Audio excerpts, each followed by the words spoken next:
Hi everyone, welcome back. I'm Michael Sandler, your host on Inspire Nation. If you've ever wanted to grow closer to God, then do we have the Life of Yogananda show for you. Today I'll be talking with Philip Goldberg, best-selling author, spiritual counselor, interfaith minister, podcast host, and the author of a brilliant new book, The Life of Yogananda. And that's just what I want to talk with him about today, about the story of the yogi who became the first modern guru and what it means for us. That, plus we'll talk about hissing at bullies, orange candies, perfume yogis, a Triumph motorcycle, running barefoot and winning ashrams, Maharishi and the Beatles, and what in the world agricultural school and a big head of cabbage has to do with anything. Oh my God. We're going to have fun, Phil. So welcome to the show, Phil. Are you ready to shine? I sure am, Michael. It's good to be with you. It is so good to have you here, and a mighty woohoo! So it was fascinating. I said a prayer before, I always say a prayer before doing an interview. And I said a prayer before doing this interview. And then a minute later, I look out my windows and it is snowing white cherry blossoms. And I have to take that as an auspicious meaning or occasion for our interview today. So before we... I agree. I think Yogananda would get a boot out of that. I'm wondering if he had something to do with it. So let's go back in time if we could. I'd like to go way on back if you don't mind. Would you mind sharing with us, were your parents spiritual in your earliest years? No. They were New York Jews by heritage and atheists by inclination. They were in the religion is the opium of the masses school of theology. So when I was growing up, there was absolutely not only non-religious, but anti-religious feeling. So that's how I was raised. And so when the 60s came and I had my own spiritual awakening, I had a different kind of unlearning to do than people raised in religious households. How did before we even get to the spiritual awakening... But I want to add something, Michael. Yes, please. They were also the kindest, most loving and compassionate and open-minded people imaginable. Woohoo! So in your earliest years, were you on a bit of a spiritual path? Were you the pendulum swinging, or were you just 60s mode out and exploring? Yeah, well, I was probably, I think everybody's on a spiritual path, but some of us know it and some of us are conscious of that. So I started asking, big questions in life. The usual, who am I? What am I doing here? What's this all about? How vast is the universe? Kind of questions. Is there an intelligence governing it all? From a relatively early age. But when the 60s hit and I was in, college, then it all became rather explicit. The 60s were a crazy era for those of us who got caught up in the spirit of it. And I was a political activist and an anti-war guy in my early days of college. But at the same time, we were asking those big questions and trying to figure out how to live our lives. And some of us ended up turning to the spiritual teachings, the more esoteric spiritual teachings of the world's traditions, in particular those that were coming to us from the East at that time, thanks in large part to certain authors whose books were getting around, and the Beatles going to India, and Ravi Shankar playing the sitar, and a lot of drugs being taken and interpreted in the light of sort of Indian mystical teachings. And one of those books was the Autobiography of a Yogi, to segue back to Yogananda. And that all was like late 60s, early 70s spirit. And when you first read that then, and I'm assuming that's about the time that you read that, what did it do for you? Well, I was already on my spiritual path. I had already taken up transcendental meditation, sort of post Beatles Hmm. doing it, and I had been reading about Zen and trying Zen meditation and exploring all kinds of things. And then Autobiography of a Yogi, you know, it's an iconic memoir of a real, genuine yoga master, a holy person from India, and it was mind-boggling and eye-opening. And for many, many people I've met over the years, it was the beginning of a spiritual path. It was like, oh wow, I want some of that. I was already on my path, so when I read it, it just sort of furthered my knowledge base, enhanced my inspiration to pursue those traditional teachings from India, and ignited a sort of another level of passion for pursuing a spiritual life of a certain kind. And it also sort of opened me up to the lure of India and its mystique.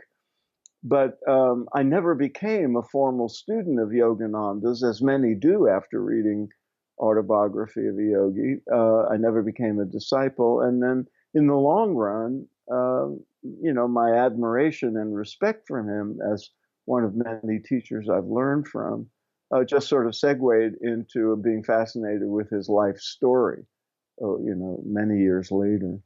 So I want to dive into the book. Before I do that, a few minutes ago you had mentioned your own spiritual awakening. Would you mind sharing about that briefly? Well, it was a complex mix of a lot of things that turn out to be very typical of the baby boomer 60s spiritual revolution, and it really was that. Uh, when you segue from discontent Hmm. and almost desperate searching for meaning and purpose and the keys to how to live a more fulfilled life. And the circumstances around you were not only filled with tragedy, like streets erupting in violence and uh, political leaders getting assassinated and body bags coming home from Vietnam. But the rest of sort of conventional life that we saw around us seemed very unrewarding. We saw a lot of people living the so-called American dream who were just very unhappy and often, drunk half the time or popping tranquilizers. And for some of us, we said, well, this is not the way to live. But what is a way to Yeah. a fulfilling life? And I have to say, even though I haven't taken drugs in 40 some odd years, the psychedelic drugs of the era were um, they were doors. They opened the doors of perception, as it were, and people had spiritual transcendent kind of experiences and said, what's going on here? And there were many tragedies around the promiscuous use of drugs, but for many people, they were eye openers. And then they said, well, how do you live? How do you achieve these more tranquil and more aware inner states without the dangers of drugs? And that led thousands and thousands of us of that generation to practices like meditation and yoga, and to all the gurus who started coming from India in the late 60s and 70s, and many people taking pilgrimages to the East, many people finding their way to Buddhist teachers or uh, the Hindu-oriented yogis who were here. So that was a big spiritual revolution, and I don't hesitate to say that the spiritual landscape that we now live in, which is so open and so pluralistic and so oriented toward inner experience rather than dogma and belief systems, that all was key, to the opening that occurred beginning in the mid to late 60s, and set the template for, a spiritual revolution. But I Woohoo! was part of that. Yeah, and I was part of that, and I had my experiences, and we said, "What's going on here?" And everything I thought I was taught about religion and spirituality. There's a whole lot more, and the teachings that came to us from the East. The reason I wrote my previous book, American Veda, was to chronicle all the impact of all the teachings that came to us from the ancient Indian sages. And when we were exposed to those, we realized it's a whole different way of doing and experiencing spirituality, or what most people think of as religion. And it was not based on beliefs that they're hard to believe, or premises that just sort of constitute a dogma. And it was not unfriendly toward science or history, or the known facts of that have come to us through Western insights. And it was perfectly rational, and I was able to embrace them, partly because no one, like all the teachers like Yogananda, never said you must believe what I'm telling you, or convert to my way. They just said, here, the yogis of India have established a certain scientific approach to inner spiritual experience, so why don't you try it out? And I did, and it changed my life, so I kept at it. When did you make your first pilgrimage or trip to India yourself? It actually took me a long time. I was scheduled to go to India in 1970, Yeah. and something happened. I didn't go. I was going to be trained as a teacher of transcendental meditation by Maharishi Mahesh Yogi in the heyday, post Beatles, of his fame and practice.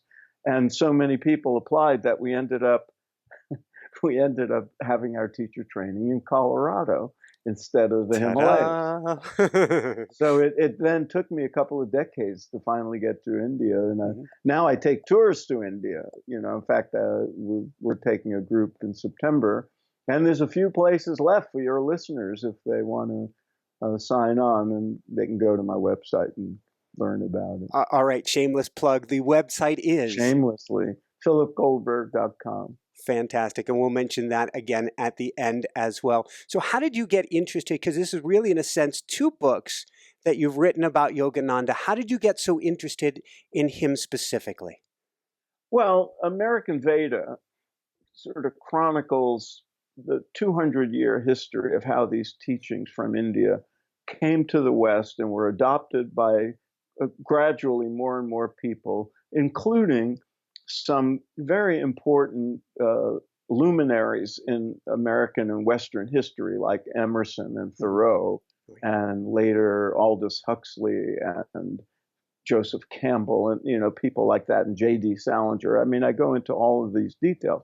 So through a series of openings to India, beginning with books coming into India, and then later swamis and gurus and yoga masters, and the adoption of these teachings by important Westerners, the teaching seeped into American life more and more, and had a huge impact, far bigger impact than people realize. So that I wrote American Veda to chronicle that story. Yogananda was one of many gurus I researched and wrote about, and he stood out for several reasons. One, he was the first of the major gurus to make America his home. And he lived here from 1920, when he arrived, until his death in 1952, with 1 year sabbatical back in India. And so he had a huge, huge impact, especially because in the era he was here, there weren't very many others. In the 70s, there were, dozens of gurus coming and going. But Yogananda was here, and through the Roaring '20s and the Depression and the war years, and influenced many, many hundreds of thousands of people. So his impact was great.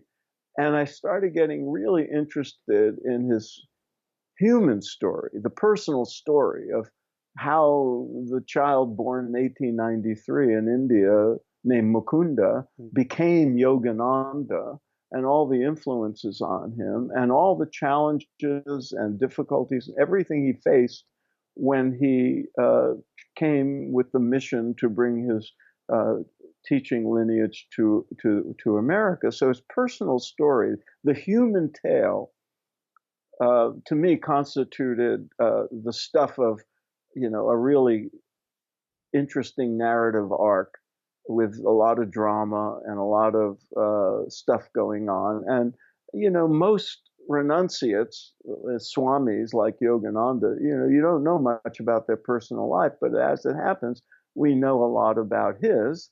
And then I went and dug and found stuff no one else had written about, or in many cases even knew about. And so I felt it constituted a really cool story to tell with, big implications. So that's how it all unfolded.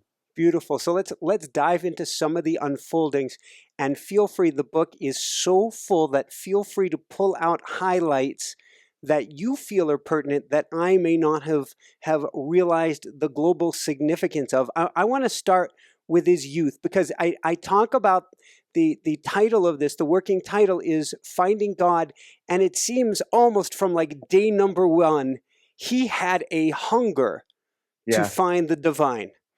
It's unbelievable. Whether you attribute,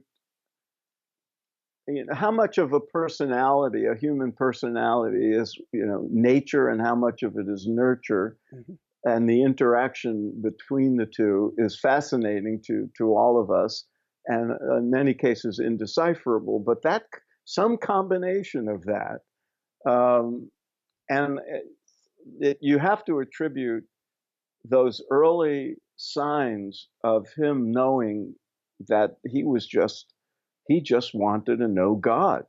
He just wanted union with the divine at an age when most people are way too young to even know what that means. And so whether you attribute it to, some hereditary factors or past lives, he seemed to enter, with that pull. And he evidenced signs of it at a very, very early age, and as you saw when reading the book, there were times when I said, at an age when most, kids are playing with toys and, racing around and doing whatever kids do, he was looking for gurus, and he was setting aside a corner of the home so he could do spiritual ceremonies and have an altar. And as he aged as a child, that direction just got even more and more obvious and more intense and more determined. So by the time he was an adolescent, he had all the earmarks of a spiritual leader. I often say, when I speak to audiences, you all knew as adolescents and teenagers, people, contemporaries, friends who were natural leaders. They were the ones who said, "Hey, let's do this, and let's organize, let's put on a party, or let's have a game, and we'll start a team," and all the rest of it. Well, Yogananda was that kid, only he was organizing what in India are called satsangs, spiritual gatherings, and he would bring his other fellow seekers to every guru and every temple and where they lived, and actually started a little ashram when he was 15. And so he was just marked for this. Ran away from home for the first time of several times at age of 11, and not to join the circus. He ran away to go to the Himalayas, where he knew he was destined to find a guru and be a renunciate communing with the divine. So he was marked at a very early age, and then through the circumstances around him, especially in the years his family lived in what was then called Calcutta, He went to see every guru and swami and yoga person he could find, tried to run away again to the Himalayas a few times, and then found important spiritual mentors. And then ultimately, after graduating high school, met his guru, Sri Yukteswar, who was the primary figure who shaped this young seeker into the person who became a world guru. I want to talk more about what he learned from his guru, but before we do that, I love seeing the connections in his story, how it goes around in circles and goes around and goes around. Who was, I'm please forgive my pronunciations here, Lahiri Mahasaya? Lahiri Mahasaya was his guru's guru. And as it turns out, you could say coincidentally, or you could say, by karmic destiny, also his parents' guru. Mm-hmm. So his parents, through a certain set of kind of miraculous occurrences, one of, dozens of miraculous occurrences Yogananda writes about in his autobiography, and, that sort of follow him through life. They came to be disciples of a great teacher of high stature in India, who was mostly in what was then called Benares, the holy city of Benares. And he was unusual, Lahiri Mahasaya, in the sense that, most of the gurus who achieve a certain amount of fame and stature are renunciates. He was a householder. He had a family. He had a job. And then, was given the assignment by his legendary guru, Babaji, to be a teacher and to teach as a householder to ordinary people who were not always aware of the yogic practices that had sort of become stagnant through all the years of India being under the thumb of colonialism. And so he essentially revived a tradition, Yogananda's, that Yogananda brought to the West of Kriya Yoga. And he was an important teacher with a big following.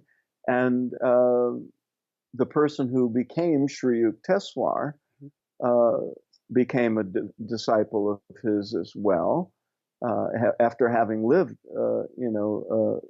most of his life as a householder. After losing his wife and daughter at very young ages and having raised a grandchild, he became a disciple of Lahiri Mahasaya and then took renunciate vows. And not long after that, started having disciples, the most illustrious of whom was the person who he gave the name Yogananda. Now, Yogananda I misspoke. He okay. let Yogananda choose his own name, which was unusual in the initiation of a Swami. All right, tell me more about that. Then we're going back to the Himalayas. Well, actually, Yogananda, or I should say Mukunda, before he was Yogananda, always thought he would end up in the Himalayas, and that's where he would meet his guru. And he had visions of what the guru would look like. And as it turned out, and it's kind of charming to analyze and write about how his family took to that. His father and his older brother, he lost his mother when he was 11. It was a big traumatic experience in him that had a huge impact on his life. But then his father, took over the parenting, and his older brother had responsibilities, and they just kept trying to keep him from escaping to the Himalayas and wanting to set him on the more conventional path of, Indian, the traditional family of the sort he was raised in. And they did everything. They, when he was a teenager, they would arrange marriages, and he'd say no, thank you. And when he graduated college, the father set him up, with a plum job, and he said, no, thank you. And, they kept hoping, that if he was going to pursue the spiritual destiny that he was so determined to do, he wouldn't just disappear into the Himalayas like other ascetics do in India. And as it turned out, he met his own guru in Benares, a half a day's train ride from home.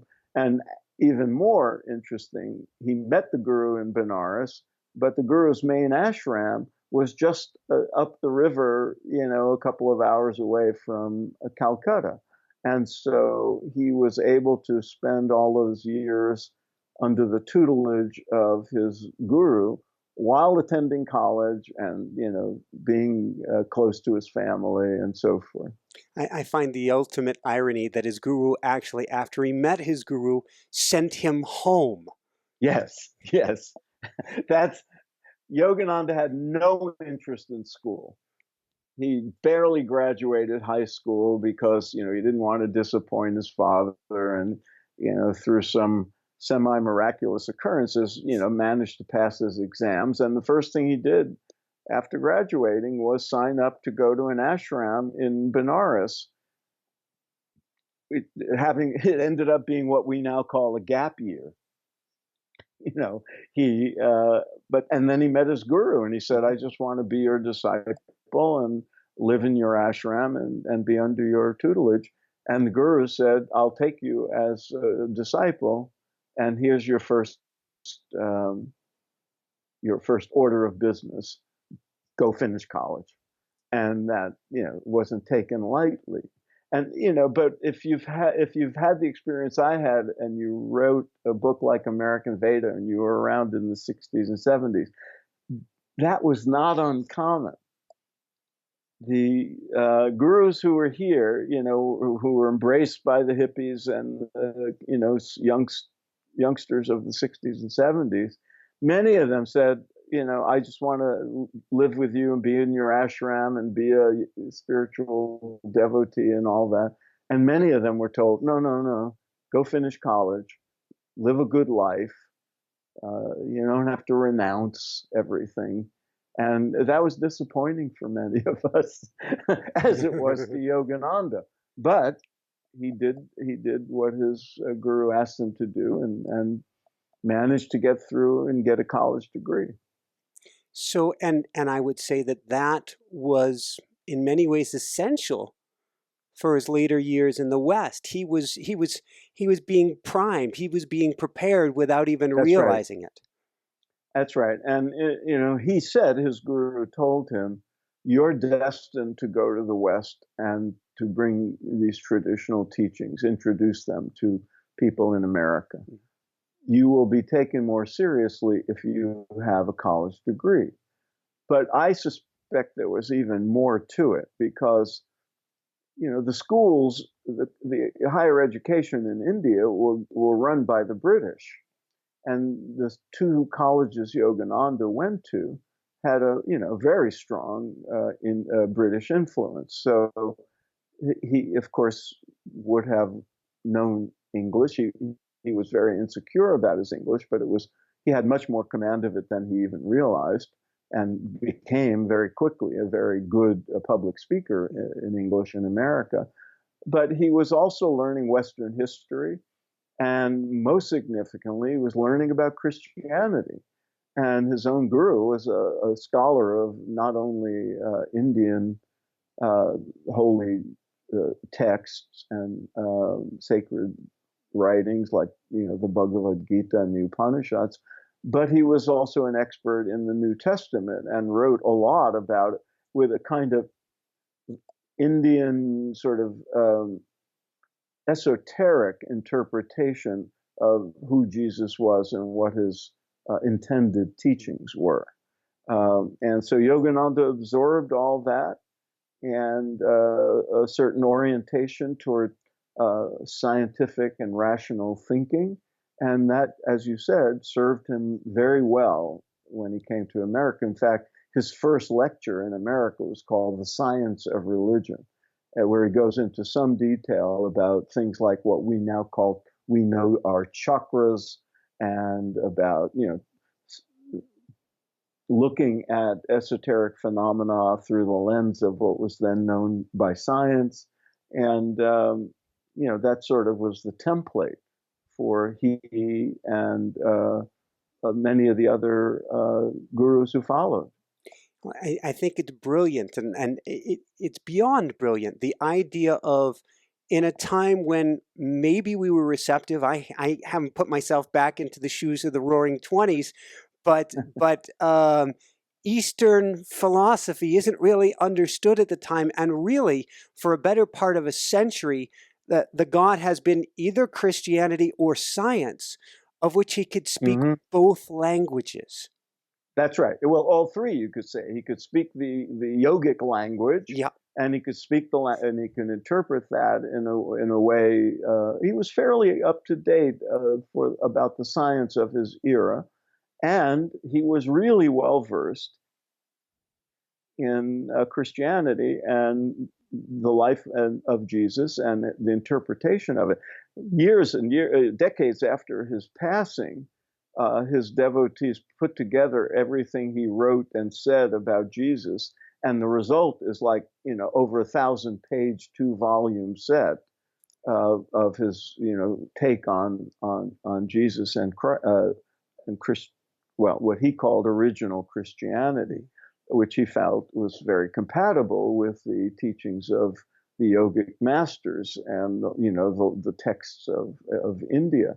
And so you're right, he was well groomed for that, but yet he still had a lot to learn and adapt to when he came here. And that's where the human part of the story gets, was a lot of fun to research and write. So let's talk about that. How did he come over here, and how did he feel about that? That's a good question. He kind of knew, he was told he was marked for this.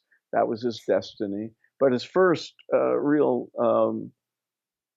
project after he graduated college and was taken through the initiation into becoming a Swami, that's when he became Swami Yogananda, was to start a school, what we would think of here as a very progressive school with a yogic foundation in India, and it was growing and under some success, when he just had a vision that it was time to go to America.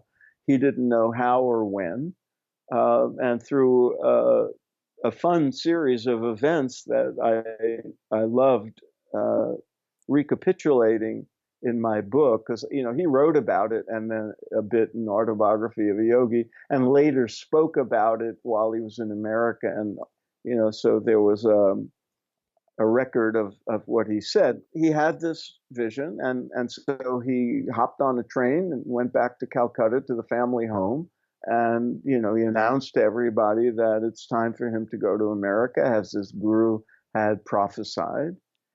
And but then it was like, well, how are you going to get there, and who's going to pay for it, and what are you going to do when you get there, and all that.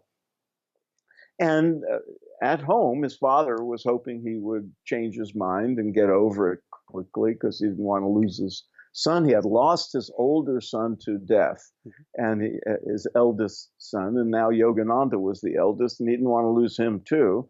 And so he resisted. His father was an affluent man, but he said he won't pay for the journey. And then there were other obstacles. This is 1920. Since before World War I, there had all passenger ships from India to America had been suspended. Now the war was over, and there was a first passenger ship was scheduled to depart, and it was all booked. And Yogananda went to the booking office and said, well, okay, you tell me it's all booked, but I'm determined I'm going to get on that boat, so please let me know if there's a cancellation. And the guy thought he was crazy, and he said, there's a waiting list, and besides, it takes weeks and weeks to get a passport. Well, turns out that his family had a connection, and he was able to get his passport quickly. And his father there was a cancellation, and he said, I want that, I hold the reservation. And his father said he wouldn't pay for it, but then his father changed his mind and said, I don't want you to go, but I understand that, you have a mission from, my guru, the lineage of gurus. And so he gave him the money for passage, and he got on the ship. And in addition, the ship happened to be going to Boston, and another family connection was with an educator in Calcutta who was scheduled to be the sort of Hindu representative at what was then called the Congress of Religious Liberals. It was a conference put on by the Unitarians in Boston. Their annual thing was also suspended for the war, and now it was resuming. And this guy who was supposed to come from Calcutta decided he really couldn't go, and he said to Yogananda, why don't you go in my stead and be the speaker? So in a matter of days, he had the money to go, a passage on a ship that was leaving fairly soon, and a destination, people now expecting him to host him as a guest speaker at this conference in Boston. And all that happened.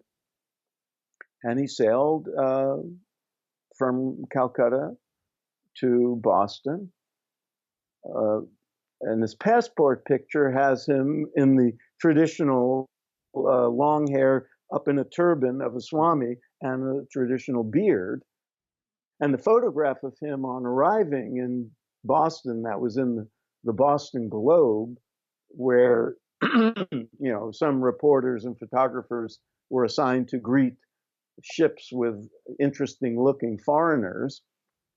He's clean shaven because some Americans on the ship told him he'd face less torment in the streets if he was clean shaven, but he did refuse to cut his hair. So I love it. He did face. I mean, think of it. He was a dark-skinned, long-haired man in orange, the traditional robes of a Swami. 40 or 50 years before even the Hare Krishnas looked weird in the streets, and gurus started to come and be photographed and all that. So it was really odd, and he did learn to adapt by wearing Western clothing when he was out in public, and pulling his hair back and tucking it under his collar so he didn't look. He was mistaken for a woman. If you saw him from behind, people thought he was a woman, and then they would do double takes. And this was 1920. So how did his first talk go? It was quite a success. It was well taken and well reviewed by the press. But then he had to decide whether he was going to stay. Mm-hmm. He had famously told his father he'd be back in 3 months unless the Americans need me.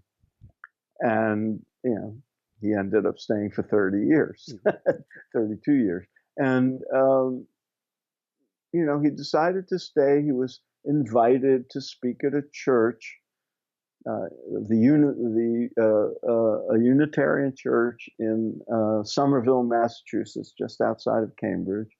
And that was his first talk out open to the public. And people would then invite him to come speak to their friends in their living rooms, and it started, very small.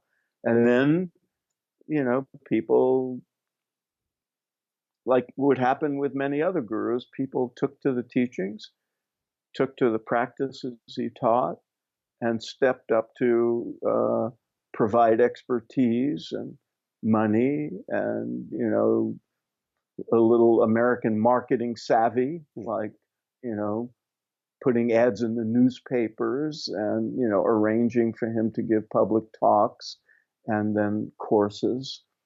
that went deeper into yogic teachings. And then, it built from there. So within a few years, he went from speaking in people's living rooms to, filling large auditoriums. How did he manage to do that? It's fascinating if you think back. We're talking pre-internet, we're talking coming from the East, we're talking not have any idea of Western marketing savvy, and he is able to have a massive bullhorn.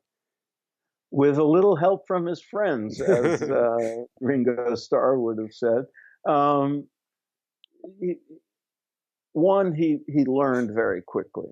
He had a great capacity for adapting to all the gurus who came here had that capacity of adapting the language, the emphasis of their talks, their manner of speaking to what they perceived of the American mind and the American spirit. It was different, of course, in the 60s and 70s from the 20s and 30s. The world was very different. America was very different. But, he had people around him who helped make certain decisions. Like, and a lot of what he had to do was simply not the way things are done in India, at that time, especially when, gurus had disciples around them and everything was transmitted verbally, often one-on-one. Mm-hmm.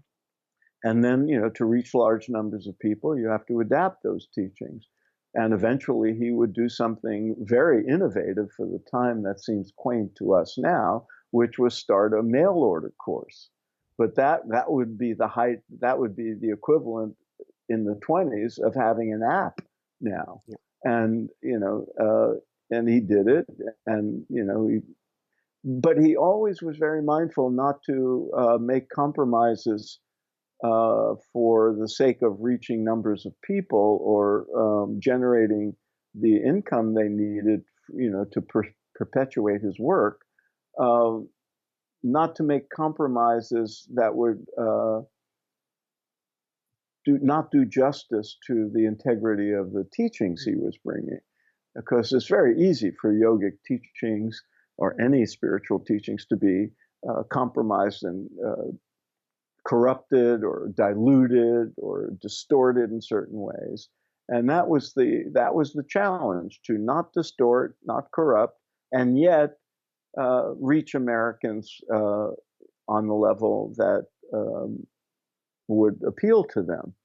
And part of that was, he had to be convinced to advertise his services, and people would put up money and book an auditorium and advertise a public talk. And the pattern of giving a free public talk followed by classes that go deeper and offer practical guidance that people paid for was, certainly it's not done that way in India, but it was a sort of model of how people, what we now think of as seminars or workshops. Mm-hmm.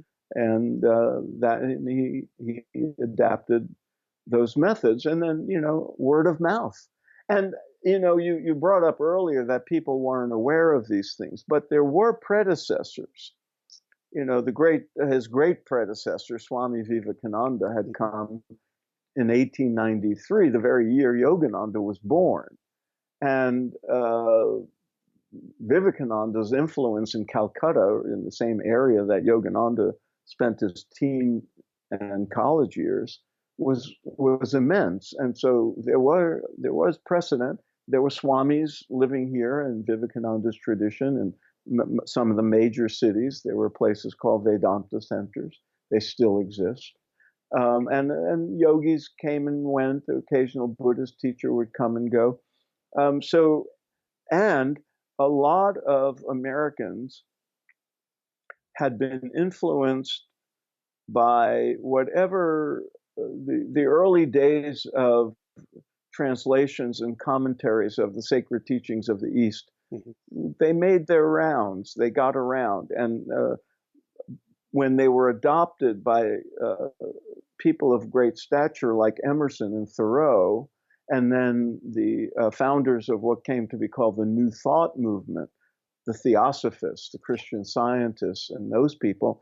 So there was a foundation of the teachings from the East being adapted to the West, and a certain number of metaphysical seekers existed. There was a kind of natural constituency that was the first kind of people that Yogananda, sort of plugged into. One of his earliest important disciples had been he was a physician, but he was a Rosicrucian, and so some of those esoteric metaphysical movements were the foundation of the initial sort of seekers who came to hear what Yogananda had to offer and eagerly try the methods he was teaching. And then it grew from there. And, the spirit of the 20s was a sort of like a prelude to what we think of as the 60s. There was a spirit of openness and exploration and seeking of self-improvement and meaning, and it was the heyday of psychoanalysis, the heyday of quantum physics, and the big booming economy. So people had discretionary income to spend on things like a seminar with a guru. So, he managed to, after a few years in Boston, hit the road and, teach in New York, Phil Carnegie Hall, go and make his way to LA, which became his home. And I want to talk a little bit more about his, I don't know if tumultuous is the story, but the up and down arc through here. But what are some of his, I've heard it said recently, we have absolutely no idea in the West just how much we've been influenced by the East. And a lot of that goes back to Yogananda and to his journeys. What are some of the influences that he has had on us? Well, he and many of the other gurus who, especially the ones that came in the 60s and 70s, and indirectly through, the likes of Emerson and some of the other people we spoke about, what the teachings of what most people would think of as Hinduism or Buddhism that you might think you call yogic or Vedic, they have an orientation toward the inner experience of the divine that I'm sure everybody in your audience understands and relates to. But it was not common understanding 100 years ago, or even 50 years ago at the height of the 60s. And so the fact that our own nature is divine, that what we truly are beyond our individual personality and our body and our the individual that I call Phil is that we have at our core a divine nature, and that is at one with, that is in fact united with and never separate from the cosmic self of the universe, that which some people call God. That was the understanding of all the mystical traditions, including the mystical Judaism and mystical Islam and mystical Christianity. But the conventional religious teachings of the West had lost sight of that. They were centered around dogma and belief, and in the case of Christianity, became a religion about Jesus than a tradition of what Jesus taught. And so for those people who had an inclination that there was more to life, that there's some connection to the cosmos that I'm missing, and that there was the potential for living a life of more inner peace, more awareness, more happiness. That instinct, when it becomes really conscious, requires a catalyst and something to draw it to go deeper and deeper and deeper. And so the advent of teachers like Yogananda speaking those messages to us, or even just the books that people were reading before any gurus ever came here, or the combination, for some people who are ready to hear that message, it's very appealing. And when you add to it the fact that the teachings told up to reason and logic, and that no one asked you to convert or to believe in anything that you had trouble believing in or that was outside your realm of experience, that made it even more appealing because, Americans don't like to be told what to do. For the most part. And they would have been very suspicious of, foreigners coming to preach, a strange religion or attempt to convert them. But the gurus who came from India and the Buddhist teachers who came, no, there was never any question of conversion.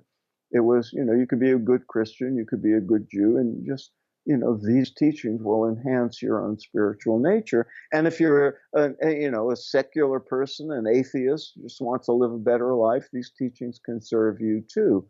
And that was the essence of, what the message was. There are methods, practical methods, what we now think of as meditation and yoga and contemplative practices that actually have a transformative effect on your life. And you can do these things. It's not a question of believing in them, it's a question of doing them. And that appealed to the pragmatic nature of the American spirit. And that's why the teachings have had such a big impact. Woohoo! A few more questions on his history. What happened? How did he end up back in India in 1935 and 36? Well, he always, thought he would go back and see his family and his guru and all that. He was not in a Swami order or renunciates where you renounce your family connections or anything. So he was, a faithful correspondent, keeping up with life in India. And India was, he loved India. It was his homeland. He wrote, beautiful poems and essays about India.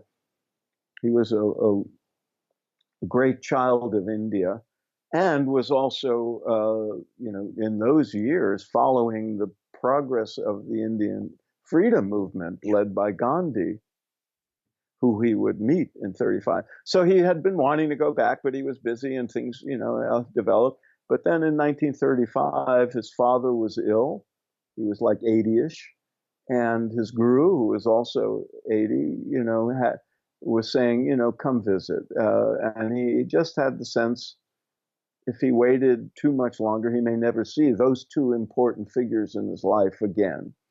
And he also, had established the beginnings of a teaching organization in India that mirrored what he was doing here. And he was sort of keeping in touch with both his movement here and in India. And, it was time to go shore things up on that level as well. So he went in 1935, not knowing how long he would stay.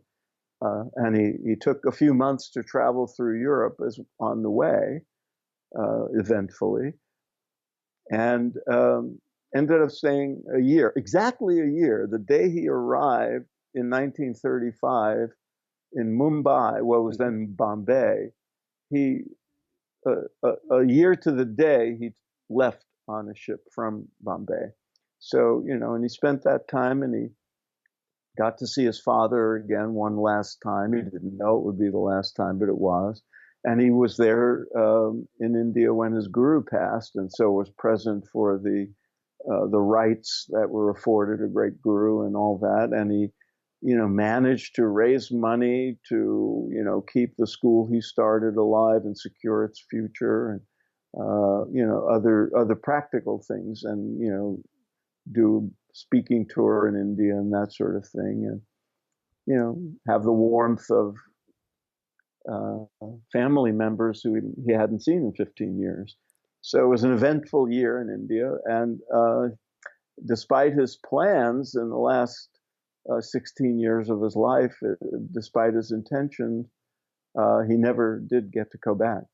Well, his last speech, I think, is very telling. Maybe you can share Yes. with us just a little bit about that. Well,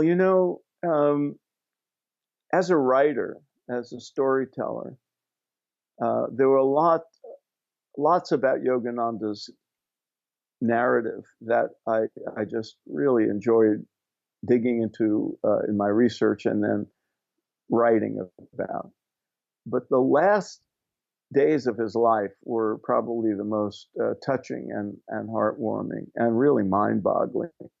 He knew he didn't have time left for the last few years of his life, and he worked his tail off really hard to get all the writing he wanted to do and to train closest disciples, so to ensure that his legacy would outlive him and be healthy. And to really, he was worried about money throughout much of his, years in America, just, paying the bills and securing the properties and all the rest that went into his mission here, a teaching mission. And right till the end, he was worried about that. So, it was a very busy, hardworking last few years as his health was failing. And then the last years, the last days, by then, this is 1952, India had achieved its independence for 5 years, and the Indian ambassador to America was coming to LA, and Yogananda, as probably the most prominent Indian, was to be part of the festivities and to host him and his wife. And the big banquet was to be held at the Biltmore Hotel in downtown Los Angeles. And Yogananda was the keynote speaker. And he always said, using an American phrase, that he would die with his boots on, meaning, he wasn't going to just retire and go off and die, but he would die, working for his cause, and that he would die with India on his lips, his beloved India. And it had happened. And he went and spent his last days, and the disciples who wrote about it said there was something different about him that day, and it was just something deep that was going on, something moving, and they had some had premonition. And he gave the keynote address at the banquet, and he closed his talk with stanzas from his own poem about India and his love for India. And no sooner did he conclude that he dropped dead of a heart attack at the podium. And it was quite astonishing, quite moving. But that's how it came to be. It's fascinating. Some interesting things to me are and people need to dive into the book. They need to dive into your book about this. But as far along the path, as we'll call it, he still had as many worries and concerns. For instance, you talk about he didn't maybe get as much from his guru about having to manifest money. Yeah, right. His guru was a very practical man. He had, been quite a successful landowner family, and then he took that on. And when he became a guru, he kept his hand in essentially the management of properties. And I joke that he learned, Yogananda learned a tremendous amount and was sort of molded by the guru to take on this teaching mission, and that he probably wished he had some of his guru's financial karma, because America's a lot more expensive, obviously, and he was, he had a global mission, and that requires funds. And one thing I can say, I always joke that Yogananda had the best real estate karma of all the gurus who came here. And if anybody comes, especially to Southern California, and sees the properties owned by the Self-Realization Fellowship that he started, and all the properties, well, the bulk of them were established in his lifetime and are still beautiful and gorgeously located and landscaped, and but that required money, and just printing his books required money, sending out the monthly magazine required money, feeding people who were working for him. This was all a kind of challenge that a renunciate monk is not trained to handle. So you require people with those kind of skills to help you out, and people of means to become benefactors. You can generate just so much, from selling a magazine or a book, and just so much, teaching classes. But if you really want to secure a future of a teaching organization, you need people to step up and be philanthropic, and he had those people, and especially one in particular, without whom I don't know if we'd even know who Yogananda was. It may have just collapsed, especially when the Depression hit. They couldn't feed themselves in the Depression, and mortgage had to be paid and all this. But people stepped up who managed to retain their wealth in the Depression, and were generous toward him. And that kind of practical stuff, the worries, the concerns, lawsuits, all kinds of stuff that he had to deal with, that all of us as human beings can relate to, even if we can't relate to the inner life of a Swami. We can relate to wanting to live a spiritual life, but also being in the world and having responsibilities. And he had those. He shouldered a great burden, and with that came the ups and downs of life in the world. Do you think that was part of why he left so early, relatively speaking? It's entirely possible. I mean, one can only speculate. He said for years he was not going to live long, and he died at 59, which I suppose wasn't that wouldn't have seemed that young back in 1950 or 52. But to us, it's a tragically young or early death. And his own guru, who was a generation older, lived to 82, and his father lived to 80 something. So it was an early death, you could say. And it's entirely possible, one can only speculate, that all the hard work, although he always would put his spiritual life first, as he taught everybody else to do, and would never compromise on his daily meditations and all the other practices he did. Nevertheless, all the traveling, all the hard work, probably sleep deprivation, it can take its toll. And especially in those days, he did all his traveling by train, and wasn't easy to get vegetarian meals, and in those days it was hard enough in the 60s, let alone the 20s and 30s. So it probably did take a toll on him. When you think of Yogananda, what sticks out most in your mind? The dedication to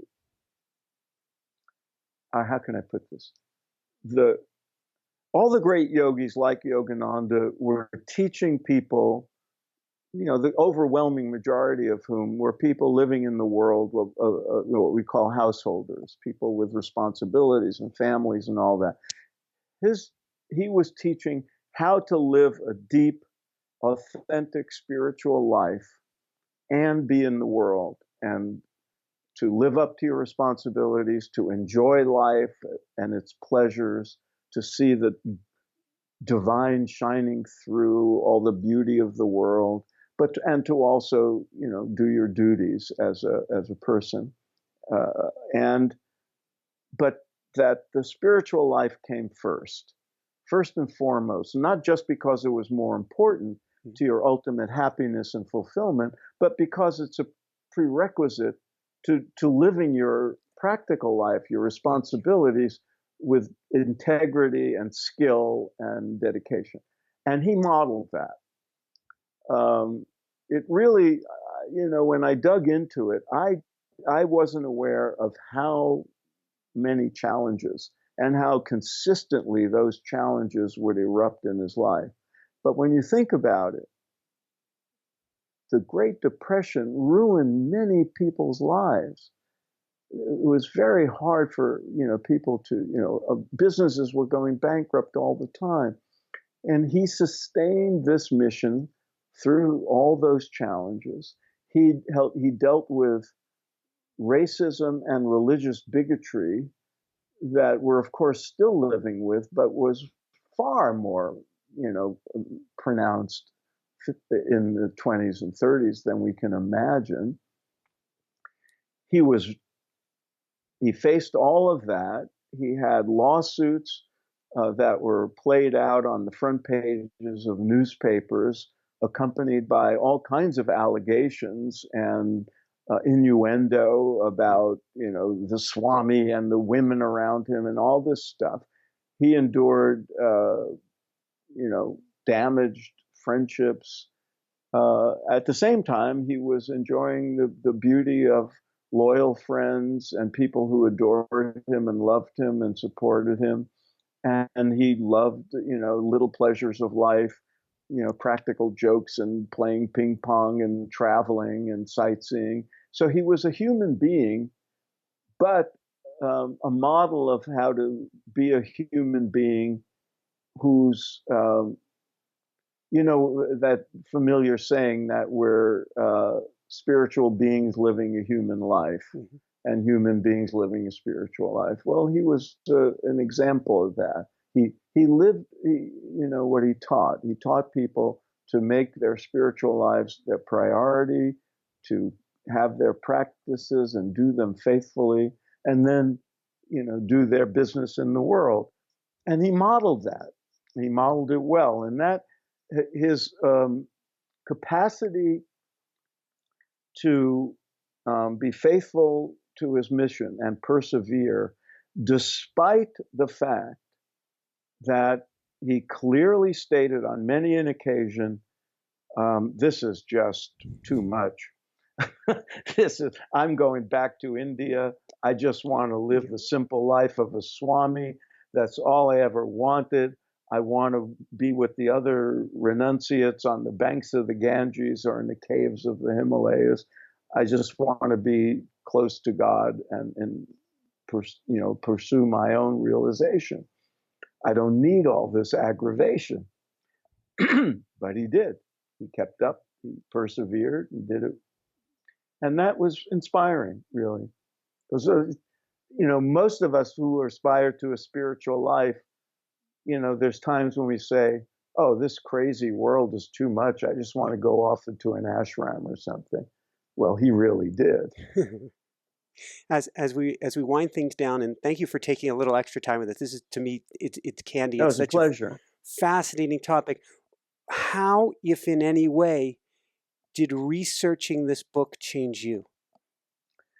I've been asked that a lot, Michael, and I don't quite know. It was not, I can't say with honesty, I'm a radically transformed person having written this book. Maybe if I had written this book, 45 years ago or something, when I was really, on the early stages of my own spiritual journey, it would have had a more radical impact on me, just as reading Autobiography of a Yogi did, or taking up meditation did. But at this point, I can say it inspired me, it reaffirmed notions I already had, and it added to my base of knowledge in a important way. And I think, as the book's only out a month now or less. As I go through, talking about it, reflecting on it, I may realize that it had a bigger impact on me than I now understand. Because and I hope this happens to everybody in your audience who reads my book, my biography of Yogananda. And it certainly happened to me, researching it and telling the story. I find myself at times thinking, if Yogananda could deal with it, so can I.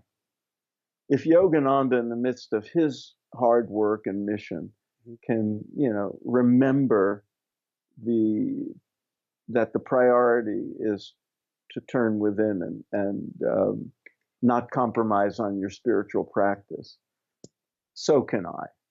If he can persevere, I'll persevere.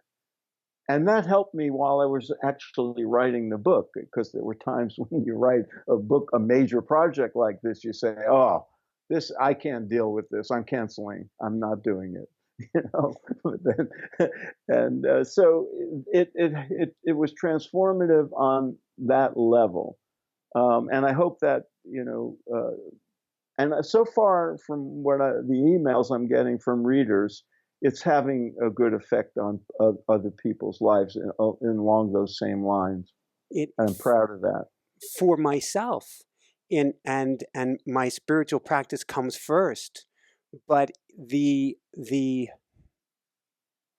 hunger that he presented of putting your spiritual life first, of pursuing that connection with God, pursuing that connection within, above and beyond all else. It was reaffirming, it was strengthening, it was apparently a reminder that I really needed, even though I feel I live it, that I can do even better. Good for you. And what's one of the things and about Yogananda in particular is, there's a lot of gurus. There's a lot of Buddhist monks that people can go and see. But the ones who have a big mission, the ones who become known and who have massive numbers of followers, the ones who write books, the ones who, establish teaching institutions and organizations that persist, they're not just humble, ordinary gurus and, the equivalent of a parish priest or something. They are world figures. They are entrepreneurs. They're also, in addition to being humble, individual, teachers of a spiritual tradition, they're like, the equivalent of Steve Jobs, or, people starting enterprises that have to be managed and run and, set up to live beyond their own years. And so all gurus, all authentic spiritual teachers have much to offer us and can be role models for, that highest priority of spiritual living. One of the things about Yogananda's life is that he also accomplished a tremendous amount in the world. And so that's added inspiration that you can put your spiritual life first and not necessarily compromise your own, sort of practical dreams and ambitions and goals. That, puts him apart in a certain way. He and a handful of other, famous teachers. Woohoo! It shows you don't have to be an ascetic. You don't have to be. Right. So, on that note, few last questions. First off, what personally brings you the greatest happiness, or what I call the woohoo factor? Hanging out with my friends and laughing. Awesome. That, I, I'm now in the midst of doing a lot of traveling and, public speaking around the book. And, and I love that. I love doing it. But I've organized my travels and my schedule so I can have free time to be with some old friends in different places. And that gives me great joy. Being in nature gives me great joy. Where do you like to go? Well, I live in Los Angeles, and there's a few hiking trails that my wife and I try to get to at least once a week. I don't. I can be at the ocean in less than 10 minutes. These are great gifts in my life that I try not to take for granted just because they're easily available. But I just love the beauties of the world, and I love going to India.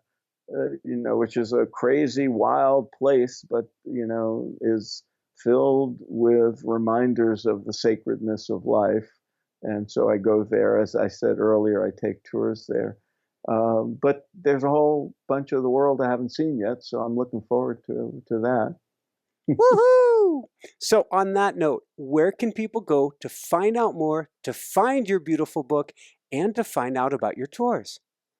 Well, the new book, is available where all books are sold, your local bookstore, and of course online at Amazon. And I would request anybody who likes the book, go to Amazon and write a good reviews if you want other people to be aware of the book.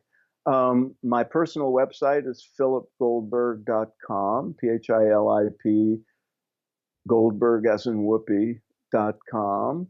And on there is information about all my travels and my public speaking and my workshops, like the one I'm doing in Kripalu in a few weeks.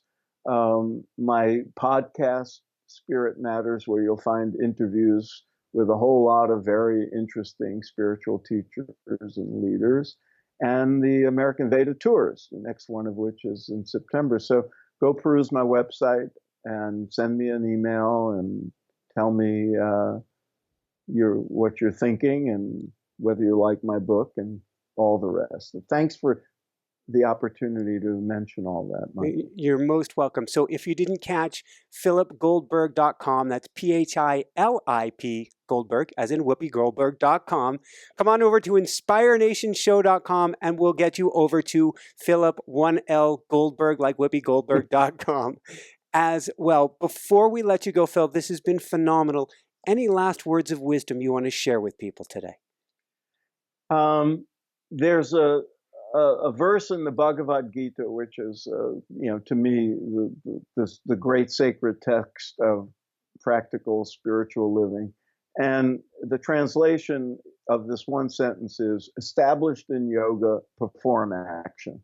And that to me captures the formula for life. Go within, become a yogi, whatever your religious tradition is, establish the union with the divine, and then come out and enjoy your life. Woohoo! I can't resist. I know that was my last question, but I'm now thinking of Yogananda as a kid and how rebellious and strong-willed and the works he was. Jessica, my wife, she's the producer. She always wants me to ask a question for parents and kids. I wasn't going to do it today, but if he was around, what would he tell parents for their kids today? Well, he spoke a lot about parenting and, family life and homes, even though he was a monk. He grew up in a family. He was one of 8 kids. He lost his mother when he was 11. He knows how precious, it is to have great loving parents as he did. He would say, love your kids, train them to be, good citizens of the world, train them to love, and train them to cultivate their inner life as a foundation of being good parents themselves and good citizens of the world. Woohoo! I feel comfortable that he would say that. Awesome, awesome. Well, thank you so much, Phil. This has been such an honor and a treat. My pleasure. It was great to chat with you, and I'll all the best in all your good work. Thank you so Namaste. much.